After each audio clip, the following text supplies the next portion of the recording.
check out the description before you watch this video. What up, fam? Today we're doing a long run down in Salem.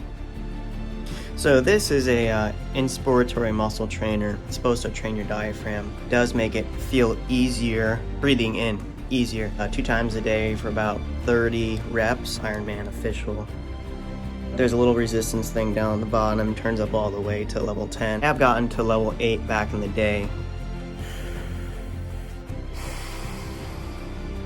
Today's weapon of choice for this 95 minute long run are the Nike Infinity Reacts. Very responsive, wider toe box, lower heel to toe drop. You got a rocker and leads to less prevalence of running injury.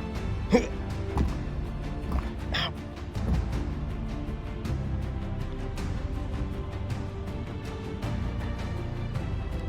moon today too. All right, gotta head to the kitchen and get some snacks for post long run. Alright, so these are my recovery options. Sounds pretty good. This is a vegan, gluten-free, dark chocolate chip Nugo cookie. You can take a look at the ingredients back there if you want. Pause the video. Key bars, not really tried this bar yet. Oh, here are the ingredients. Last but not least is the banana. Don't act like one of those mustachy villains. You know, they wear the hood and they twirl the mustache.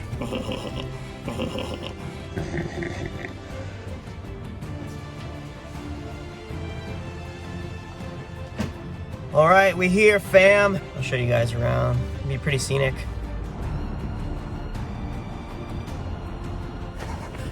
Just starting to run. We're in Salem. It was Ricardo. Oh, I don't know how to flip this camera. You got anything to say? Stay hard. It's 4 degrees out. David Goggins probably already did 30 miles today. Probably. We about to run over an old railroad bridge that was turned to a footbridge in like 2001. One of my most favorite routes here, running over this bridge.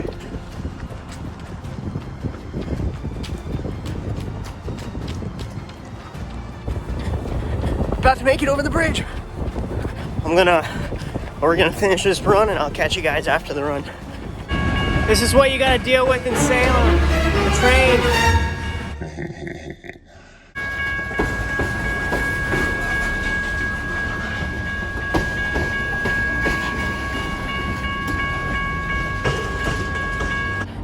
Literally just finished the run, nice and easy, 95-minute run. So I got a race next week. Check out scenery. We got some Canadian geese back there, just chilling. This may be a bad idea, but I do it for the views. Crikey, these guys are really aggressive. They're known to attack people. Hey fellas, hey, wang wang. I guess they're as much as afraid of me as I'm afraid of them. Taking some scenery. It's a nice day today. There he goes.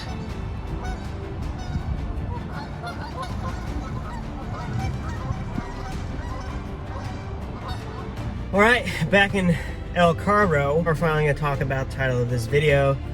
And now that's a very broad topic. Sure, many of you out there, you know, that have tried pickup running or are running now and trying to run competitively, especially, you know, from high school, getting out of high school into college or after college and into the longer distances such as, you know, 10K and up, you find that you just don't have the endurance that you had, you know, when you're running a mile race or a 2-mile race or a 5K than when you want to run a 10K, a half, or a full marathon. And so that's because the body systems that is predominant during those events are different. A lot of time in like high school athletes focus a lot on, depending on your coach obviously, but focus a lot on like quarters and anaerobic type workouts, which doesn't really stress the aerobic system that's predominant in 10K and up. Literally 10K race effort's probably like 92-93% aerobic, and it goes up from there, maybe like half and full at probably like 97 to 98. Whether you're a beginner or you are somewhat a seasoned runner, it's the same principle across all distances, at least in distance running. The biggest thing is to be consistent, especially if you just started running. It probably take about 2 to 3 weeks of consistent running, maybe at least 3, build up to 5 times a week. of minimum of 20-30 minute runs. If you have to walk go, that's okay too. Don't give up. If you're like a high school athlete, a pretty competitive recreational runner, and you got the I feel good when I run now feel, but you're just trying to get better and trying to be able to hold a pace longer, it's pretty much, like I said earlier, the same principle.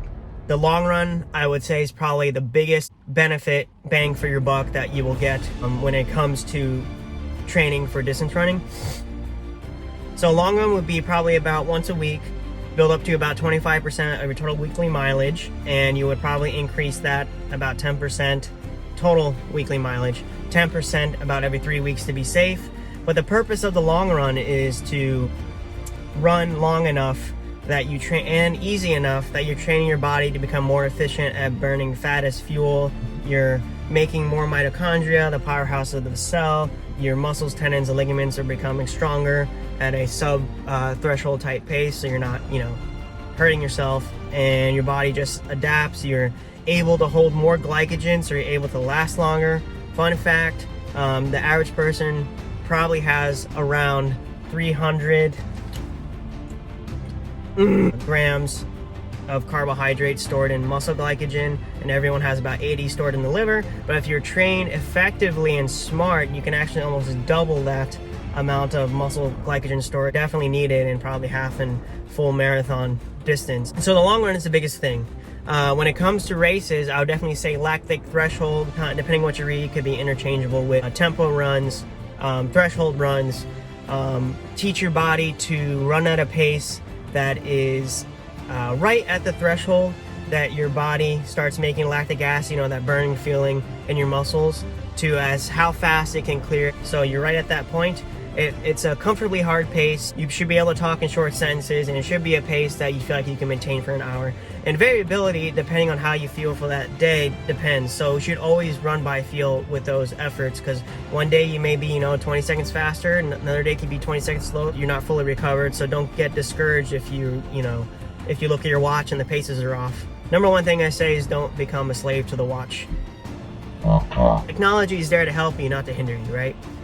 So long runs, threshold runs, and consistency are probably the biggest things. Other little things too, such as make sure you're getting enough sleep at night, make sure you're eating right, make sure you're hitting the weight room and doing your strength training exercises to help increase that consistency and not, you don't hurt yourself, make you more efficient as a runner. You'll be able to recruit more muscle fibers, and you can also, with running long, you fatigue the slow twitch fibers, so you start recruiting the fast twitch fibers to start behaving more like slow twitch fibers. So therefore, you'll be able to hold a longer, distance for a longer amount of time by training the other muscle fibers. And your genetic makeup also comes into play too. Obviously, some people sprinters have more, the white tissue, glycotic, quick twitch fibers, and your distance runners have the more slow twitch, the dark meat, the myoglobin, high myoglobin content, high slow twitch muscle fibers in your distance athletes. In another video, I will talk about maybe each one predominantly. Like, share, comment, subscribe, hit that notification bell for when I post my next video. Comment down below what you think is the biggest thing for you when it comes to performance and be able to run longer. I'll catch you guys next time. Peace.